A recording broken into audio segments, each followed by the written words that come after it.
After the death of her candy magnate husband in 1970, Helen Brach inherited his $20 million fortune.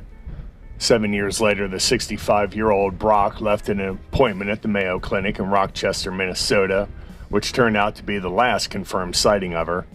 Brach's driver, Jack Matlick, claimed that he met her at O'Hare International Airport when she arrived back in Chicago. After driving her home, he supposedly took her back to the airport a few days later for a trip to Florida. However, authorities could not find anyone from the airport who recalled seeing Miss Brach. Matlick claimed that Brach left $15,000 in signed checks for him, but they turned out to be forged. He also had Brach's home repainted and her car thoroughly cleaned and did not report her missing for 2 weeks.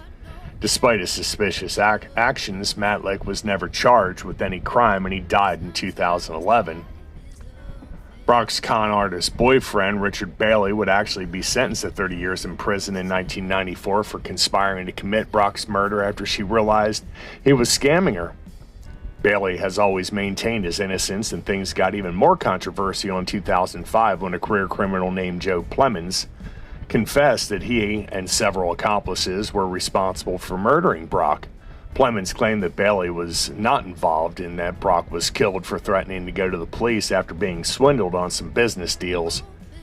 As evidence, Plemons produced a ruby ring which supposedly belonged to Brach, but his story had never been corroborated, and the truth about what happened to her remains is still a little murky.